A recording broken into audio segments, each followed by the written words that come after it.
রসুল আকরাম সাল্লাল্লাহু আলাইহি ওয়াসাল্লাম এক হাদিসের মধ্যে জানায় দেন, নবীজি বলেন, আরবাউন ইযা কুন্না ফিকা ফালা আলাইকা মা ফাতাকা মিনাদ দুনিয়া।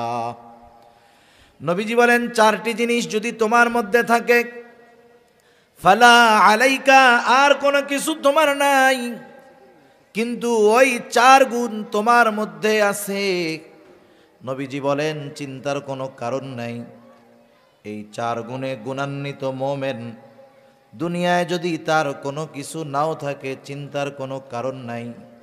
নবীজি বলেন, মা ফাতাকা মিনাদ দুনিয়া, এই চার গুণে গুণান্বিত হওয়ার কারণে দুনিয়া তার হাতছাড়া হবে না। চার গুণের কথা বর্ণনা করতে গিয়ে নবীজি এক নম্বরে বলেন, হিফযু আমানাতিন, আমানতের হেফাজত করা। আমানতের হেফাজত করা এটা গুরুত্বপূর্ণ একটা বিষয়। কিছু কর্ম আছে, কিছু আমল আছে যেটা শুধুই আমল, এটার সাথে ঈমান সম্পৃক্ত নয়। আমল করলে সওয়াব, না করলে অসুবিধা নেই।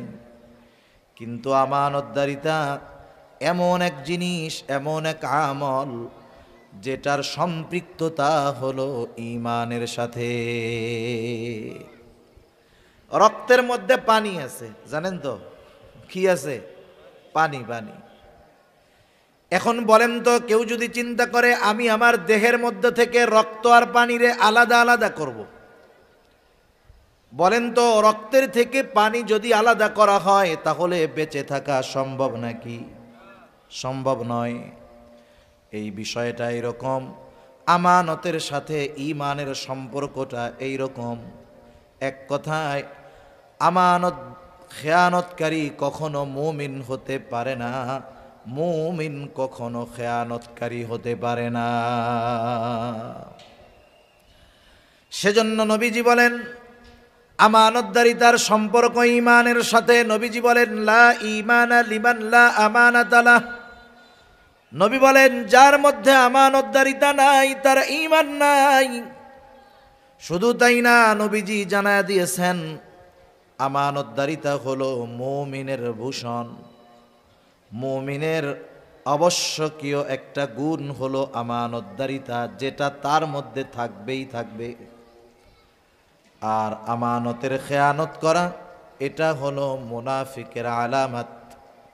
সেই জন্য মুমিন কখনো খেয়ানতকারী হতে পারে না, আর খেয়ানত যে করে সে কখনো মুমিন হতে পারে না। নবীজি সাল্লাল্লাহু আলাইহি ওয়াসাল্লাম হাদিসের মধ্যে জানায় দেন, এক হাদিসের মধ্যে আসছে মুনাফিকের আলামত হলো তিনটা। নবীজি বলেন, ইদা হাদ্দাসা কাযাবা। মুনাফিকের অন্যতম আলামত, মুনাফিক যখন কথা বলে মিথ্যা কথা বলে। ইদা ওয়াদা আখলাফা, যখন সে ওয়াদা করে ওয়াদা খেলাফ করে। ইদা তুমিনা খানা,